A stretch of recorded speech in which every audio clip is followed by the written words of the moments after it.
ఇండియాలో Pakistan terrorist attack జరిగిన ప్రతిసారి ఒక సైకిల్ రిపీట్ అవుతుంది. పాకిస్తాన్ టెర్రరిస్ట్ అటాక్ చేస్తుంది, ఇండియా పాకిస్తాన్ని బ్లేమ్ చేస్తుంది, పాకిస్తాన్ మాకు సంబంధం లేదు అని దాన్ని డినై చేస్తుంది, పాకిస్తాన్ జాయింట్ ఇన్వెస్టిగేషన్ చేసి ప్రూవ్ చేయాలి అని అడుగుతుంది. ఇండియా ఇన్వెస్టిగేషన్ చేసి టెర్రరిస్ట్ని శిక్షించే లోపు మరో అటాక్ జరుగుతుంది. ఇలా మళ్ళీ మళ్ళీ ఈ సైకిల్ రిపీట్ అవుతూనే ఉంటుంది. కానీ ఈ సైకిల్ 2016 తర్వాత బ్రేక్ అయింది. उन आतंकियों को और इस हमले की साजिश रचने वालों को उनकी कल्पना से भी बड़ी सजा मिलेगी.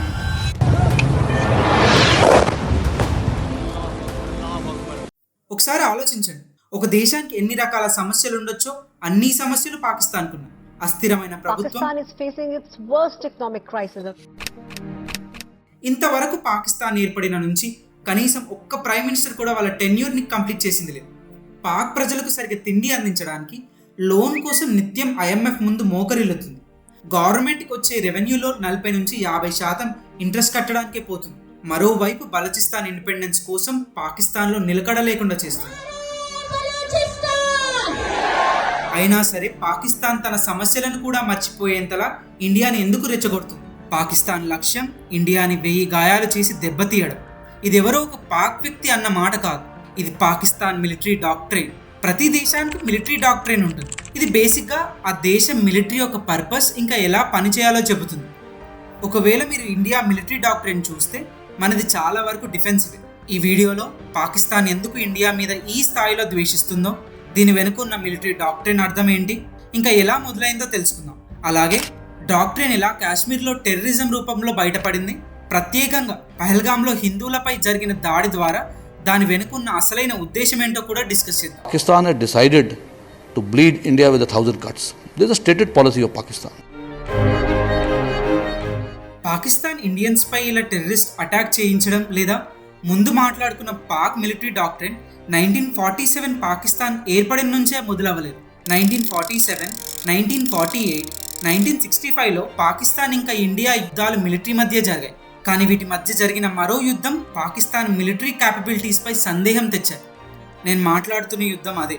ఇండియన్ ఆర్మీ వల్ల పాకిస్తాన్ 2 భాగాలుగా విడిపోయిన 1971 యుద్ధం, బంగ్లాదేశ్కి ఇండిపెండెన్స్ తెచ్చిన యుద్ధం. ఈ యుద్ధం పాకిస్తాన్కి చరిత్రలో మిగిలిపోయే అవమానం తెచ్చిపెట్టింది.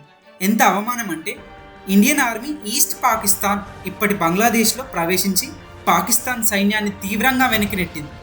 పాక్ ఆర్మీ ఇండియన్ ఆర్మీని ఎదుర్కొనే స్థితిలో లేకపోవడంతో పాకిస్తాన్ ప్రభుత్వం UNలో యుద్ధాన్ని ఆపేందుకు అంటే సీజ్ ఫైర్ కోసం విపరీతంగా ప్రయత్నాలు చేసింది.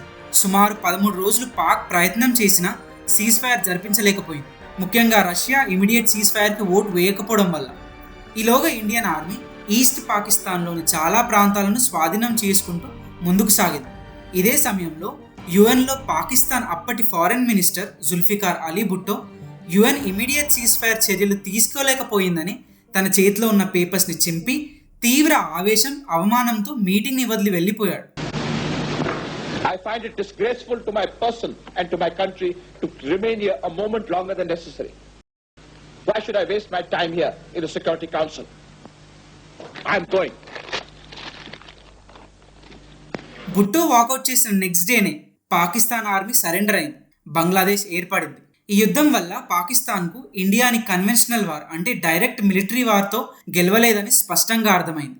1977లో జనరల్ జియాఉల్ హక్ నేతృత్వంలో bleed India with 1000 cuts Pakistan military డాక్ట్రైన్గా మారింది. దీని అర్థం పాకిస్తాన్ ఎప్పుడూ ఇండియాతో డైరెక్ట్ మిలిటరీ వార్లో ఎంగేజ్ అవ్వదు. కానీ ఎలాగైతే పాకిస్తాన్ విడిపోయి బంగ్లాదేశ్ ఏర్పడిందో అలాగే ఇండియా కూడా ముక్కలవ్వాలని వాళ్ళ లక్ష్యం. దీనికోసం పంజాబ్ ఖలిస్తానీ, కశ్మీర్, నాగాలాండ్లోని సపరేటిస్ట్ లేదా ఎక్స్ట్రీమిస్ట్ గ్రూప్స్కి సపోర్ట్ చేస్తారు, లేదా టెర్రరిస్ట్ గ్రూప్స్ని వీళ్ళే తయారు చేసి ఇండియాలో ఇంటర్నల్ కాన్ఫ్లిక్ట్స్ క్రియేట్ చేస్తారు. ప్లాన్ ప్రకారం పాకిస్తాన్ ఇప్పటి వరకు లష్కరే తాయిబా, జైషే మొహమ్మద్ లాంటి టెర్రరిస్ట్ గ్రూప్స్ని క్రియేట్ చేసింది. 26/11 ముంబై అటాక్స్, యూరీ అటాక్, ఇంకా పుల్వామా అటాక్, ఇలా చాలా అటాక్స్ చేసింది ఈ టెర్రరిస్ట్ గ్రూప్సే. వీళ్ళని పాకిస్తాన్ కాశ్మీర్ ఫ్రీడమ్ ఫైటర్స్ లాగా వరల్డ్కి చూపించి ఎప్పుడైనా అటాక్ జరిగితే మాకు సంబంధం లేదని దాన్ని డినై చేస్తుంది. ఇలా డైరెక్ట్ కన్ఫ్రంటేషన్ నుంచి తప్పించుకుంటుంది. ఈ మిలిటరీ డాక్ట్రైన్ని పహల్గామ్ అటాక్తో మరింత క్లియర్గా అర్థం చేసుకోవచ్చు.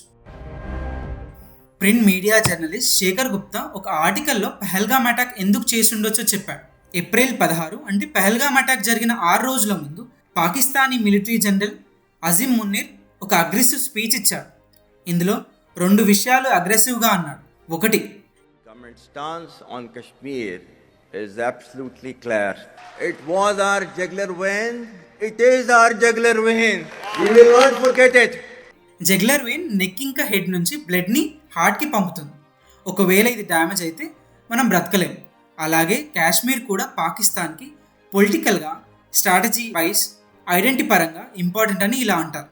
అజిమ్ మున్నీరే కాదు, పాకిస్తాన్ ఫౌండర్ మొహమ్మద్ అలీ జిన్నా ఈ ఫ్రేజ్ని ఎన్నోసార్లు ఉపయోగించాడు. అజిమ్ మున్నీర్ ఇదే స్పీచ్లో మరో విషయం అన్నాడు. We are different from the Hindus in every possible aspect of life.